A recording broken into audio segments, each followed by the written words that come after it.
Everyone, welcome back to pharmacy India medicine. तो आज की इस वीडियो में हम जिस टॉपिक पे बात करने वाले हैं उसका नाम है सर्वाइकल कैंसर।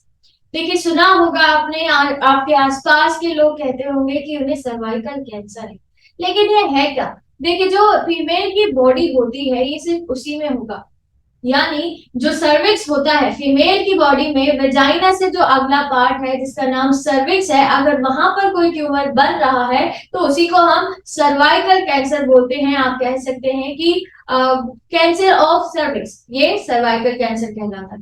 बात करते हैं कि इसकी क्या ऐसी चीज है जिसकी वजह से ये जो सर्वाइकल कैंसर है ये होने के चांसेस ज्यादा बढ़ जाते हैं। तो चलिए मैं बात करती हूँ इसके कॉजेस। सबसे पहला जो इसका कारण है वो है ह्यूमन पैपिलोमाइटिस। ये क्या होता है? ये क्या होता है? देखिए, एचपीवी इसका नाम आपने सुना होगा। ये एक ऐसा वायरस है जिसकी वजह से सर्वाइकल जो कैंसर होता है उसके चांसेस काफी इंक्रीज हो जाते हैं। यानी कि अगर ये वायरस बॉडी के अंदर किसी वजह से एंटर कर जाता है तो ये डायरेक्टली सर्विक्स जो होता है वहां पर अटैक करेगा।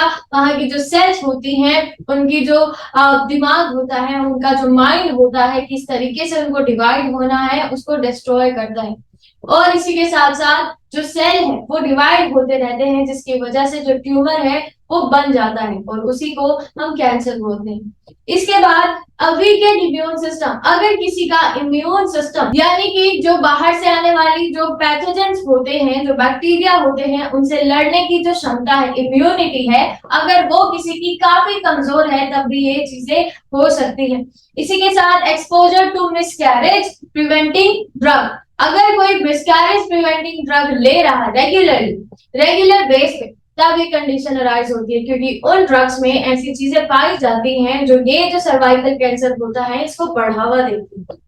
इसको बढ़ावा देगी तो ये सर्वाइकल कैंसर कोज हो जाता है। और हम सब जानते हैं कि ये जो स्मोकिंग है, ये जो टोबैको है, ये हमारी लाइफ के लिए कितना डेंजरस है। मोस्टली हर एक चीज में स्मोकिंग का रोल होता ही है। यानी कि ये जो टोबैको है ये बॉडी को इस तरीके से डैमेज करता है कि आप सोच भी नहीं सकते।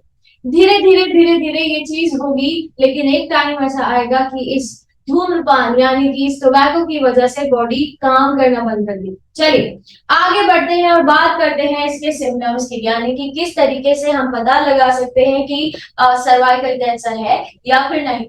चलिए सबसे पहले की वहीं की बात कर लेते हैं। वजाइनल जो ब्लीडिंग होती है, पीरियड ब्लीडिंग जो होती है वो बहुत ज्यादा पेनफुल होती है। इसी के साथ साथ एक्सेसिव ब्लीडिंग उसी में पाई जाती है।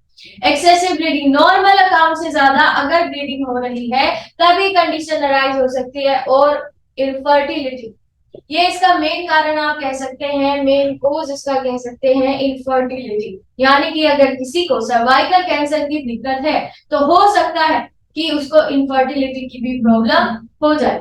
वेजाइनल ब्लीडिंग आफ्टर मेनोपॉज, अगर वेजाइना से जो ब्लीडिंग है वो कंटिन्यू हो रही है मेनोपॉज के बाद भी, क्योंकि मेनोपॉज क्या होता है, जब टर्मिनेट हो जाते हैं किसी के मेंसेस, वही कंडीशन मेनोपॉज कहलाती है।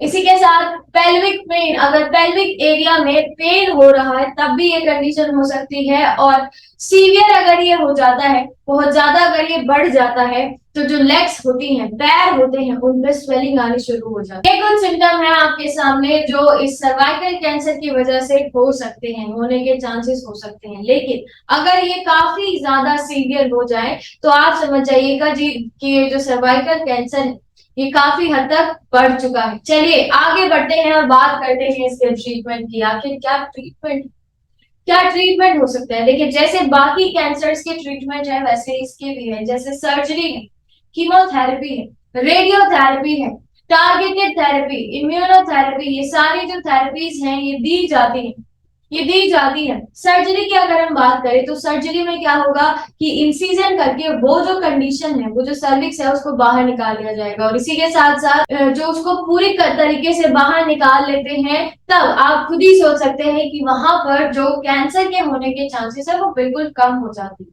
इसी के साथ कीमोथेरेपी, यानी कि इसमें जो केमिकल्स हैं वो यूज किए जाते हैं ताकि जो ट्यूमर सेल्स है उनको डिस्ट्रॉय किया जा सके। रेडिएशन थेरेपी, एक स्पेसिफिक रेडिएशन के थ्रू उसी जगह पर वो अटैक करेंगे जहां पर ट्यूमर वाली सेल्स होगी। टारगेटेड थेरेपी का मतलब भी यही होगा कि वो एक स्पेसिफिक टारगेट के अलावा वो कहीं भी जाकर अटैक नहीं करेंगे। एंड देन इम्यूनोथेरेपी, इम्यूनिटी को बढ़ावा देने के लिए, इम्यूनिटी को बढ़ाने के लिए ये जो थेरेपीज दी जाती हैं इनका यूज किया जाता है। तो ये सारी कंडीशंस दी जाती हैं, ये सारे ट्रीटमेंट दिए जाते हैं जब किसी भी तरह के जो कैंसर है वो होते हैं। तो चलिए फिर आज की वीडियो में इतना ही। अब मिलेंगे हम आपसे अगली वीडियो में ऐसी ही अहम जानकारी के साथ। तब तक आप बने रहिएगा फार्मेसी इंडिया मेडिसिन के साथ। Stay safe, stay tuned.